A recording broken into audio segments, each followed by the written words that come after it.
എല്ലാ കൂട്ടുകാർക്കും അഞ്ജലീസ് ഫുഡ് കോർട്ടിലേക്ക് വീണ്ടും സ്വാഗതം. ഇന്ന് കർക്കിടക മാസം 1-ാം തീയതിയാണ്. അപ്പോൾ ഒരു ഇലക്കറി ആയാലോ?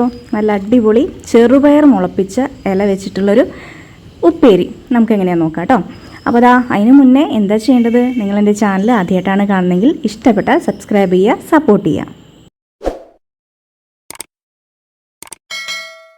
ഇത് ഞാൻ ടിഷ്യൂ പേപ്പറിൽ മുളപ്പിച്ചെടുത്തിട്ട് കുറച്ച് അങ്ങനെ എന്താ പറയുക, ചീത്തയാവാറായി തോന്നിയിട്ടുള്ളത് പുറത്തേക്ക് ഇട്ടതാണ്. അതാണ് ഈ വലുതായിരിക്കുന്നത്. അപ്പോൾ ഇത് ഞാൻ പൊട്ടിക്കാൻ ഞാൻ കട്ട് ചെയ്തെടുക്കുക.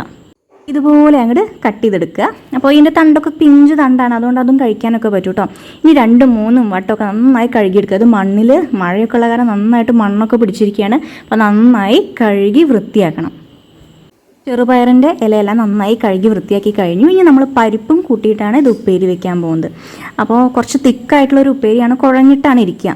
അതിനായിട്ട് ഞാനിവിടെ 1/2 കപ്പ് പരിപ്പ് എടുത്തിട്ടുണ്ട്. അതിലേക്ക് കുറച്ച് വെള്ളമൊക്കെ ഒഴിച്ച് നന്നായി കൈ വെച്ചിട്ട് ഇതുപോലെ അങ്ങോട്ട് തിരുമ്മി വൃത്തിയാക്കി എടുക്കുക. 2-3 വട്ടമൊക്കെ കഴുകുക. ശരിക്കും പരിപ്പൊക്കെ തുവരപ്പരിപ്പ് പ്രത്യേകിച്ചും ഒരു 2 വട്ടമൊക്കെ കഴുകാൻ പാടുള്ളൂ എന്നാണ് പറയാം. സദ്യക്കാർ പറഞ്ഞു കേട്ടിട്ടില്ല കേട്ടോ. ഇനിയിപ്പോൾ നമുക്ക് ഉള്ളി ഒന്ന് മൂപ്പിച്ചെടുക്കണം. ഉപ്പേരിക്ക് ഉള്ളി മൂപ്പിക്കില്ലേ, അതിനായിട്ട് ഒരു 6 അല്ലി ചെറിയുള്ളിയും 2-3 അല്ലി വെളുത്തുള്ളിയും കൂടി ചതച്ചെടുക്കുകയാണ്. പരിപ്പ് മഞ്ഞൾപ്പൊടിയൊക്കെ ഇട്ടിട്ട് വേവിച്ച് കൊണ്ടുവന്നിട്ടുണ്ട്. അധികം വേവാണ്ടെടുക്കുകയാണ് ഏറ്റവും നല്ലത്. ചിലവർക്ക് ഈ പരിപ്പ് നന്നായിട്ട് വെന്തതാവും, ചിലവർക്ക് വേവാത്ത പരിപ്പാവും ഇഷ്ടമുണ്ടാവും. അങ്ങനെയാണെങ്കിൽ അതിനനുസരിച്ച് എടുക്കുക. ഞാനിപ്പോൾ 2 വിസിലടിച്ചിട്ട് മീഡിയം വേവാക്കി, മറ്റേതാണെങ്കിൽ ഒറ്റ വിസിൽ മതി കേട്ടോ. ഇനിയിപ്പോൾ ഒരു ചീനച്ചട്ടി വെച്ചു, അതിലേക്ക് വെളിച്ചെണ്ണ ഒഴിച്ചു കൊടുത്തു. ഇനി നമ്മൾ ചതച്ച് വെച്ചിട്ടുള്ള എന്തൊക്കെയാണ്, വെളുത്തുള്ളിയും ചെറിയുള്ളിയും ചേർത്ത് കൊടുത്തു. ഇനി അങ്ങോട്ട് വഴറ്റി കൊടുക്കാം. നന്നായിട്ട് അങ്ങോട്ട് മുരിക്കൊന്നും വേണ്ട. ഇതുപോലാവണ സമയത്ത് 1 ടീസ്പൂണോളം ചതച്ച മുളക്, അതായത് വറ്റൽ മുളക് 1 ടീസ്പൂൺ മതി. ഇനി നമ്മൾ ഇതിൻ്റെ പുറമെ കുറച്ച് മുളക് പൊടിയും കൂടി ചേർത്ത് കൊടുക്കുന്നുണ്ട്. കണ്ടില്ലേ, 1 ടീസ്പൂൺ മുളക് പൊടിയും ചേർത്ത് കൊടുത്തു. എരിവ് നല്ല ചൊടിയൊക്കെ ഇഷ്ടമുള്ളവർ ഇങ്ങനെ നന്നായിട്ട് എരിവ് ഇട്ട് കൊടുക്കുക. എരിവ് ഇഷ്ടമില്ല എന്നുള്ളവർ കുറച്ചൊക്കെ കുറയ്ക്കുക. നിങ്ങളുടെ ഇഷ്ടത്തിനനുസരിച്ച് കൂട്ടുക കുറയ്ക്കുകയൊക്കെ ചെയ്യുക കേട്ടോ. ഇനി കറിവേപ്പില ചേർത്ത് കൊടുത്തു. അടുത്തതാ ഒരു പിടി നാളികേരം ചിരകിയതാണ് ചേർത്ത് കൊടുത്തിരിക്കുന്നത്. അത് വേണം നിർബന്ധമൊന്നുമില്ല, അത് ഇടയ്ക്ക് ഇങ്ങനെ കടിക്കാൻ നല്ല ടേസ്റ്റാണ്, അതുകൊണ്ടാണ് കേട്ടോ. അപ്പോൾ അതും ചേർത്ത് കൊടുത്തു. ഇനി നന്നായിട്ട് ഇളക്കുക. അപ്പോൾ ഇതിങ്ങനെ ഒന്ന് വാടി വരും, മുരിഞ്ഞിട്ടല്ല, ഇതുപോലെ വാടി വരുമ്പോൾ അല്പം ഉപ്പ് ചേർത്ത് കൊടുക്കുക. കണ്ടില്ലേ, ഇനി വീണ്ടും ഒന്ന് ഇളക്കി കൊടുക്കുക. ഉപ്പൊക്കെ ഒന്ന് യോജിച്ച് വരണ്ടേ. അപ്പോൾ അതിനായിട്ടൊന്ന് ഇളക്കി കൊടുത്തു. ഇനി നമ്മൾ എടുത്തു വെച്ചിരിക്കുന്ന നമ്മളുടെ ഇല, എന്തരയാണ്, ചെറുപയറിൻ്റെ ഇല കേട്ടോ, അത് ചേർത്ത് കൊടുത്തു. ഇനി ഇതിന് വേവൊന്നുമില്ല, കുറച്ച് വേവുള്ളൂ. അപ്പോൾ പെട്ടെന്ന് തന്നെ ആയി കിട്ടും.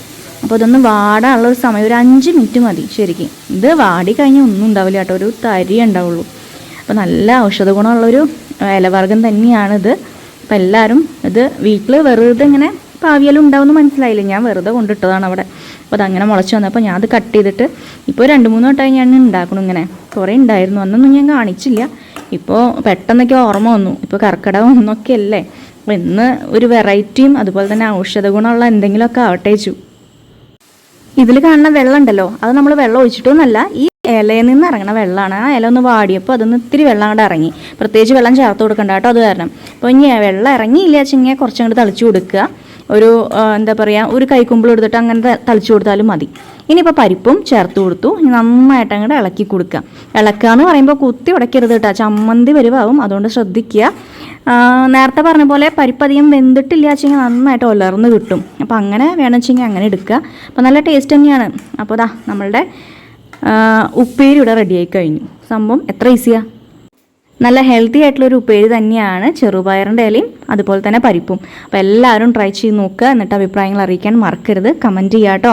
അപ്പോൾ ഇനി പുതിയ വീഡിയോ ആയിട്ട് വേഗം തന്നെ വരുന്നതായിരിക്കും പതിവ് പോലെ. ചാനൽ കണ്ട് ഇഷ്ടപ്പെടുകയാണെങ്കിൽ എന്തായാലും സബ്സ്ക്രൈബ് ചെയ്യുക കേട്ടോ. ശരി, താങ്ക്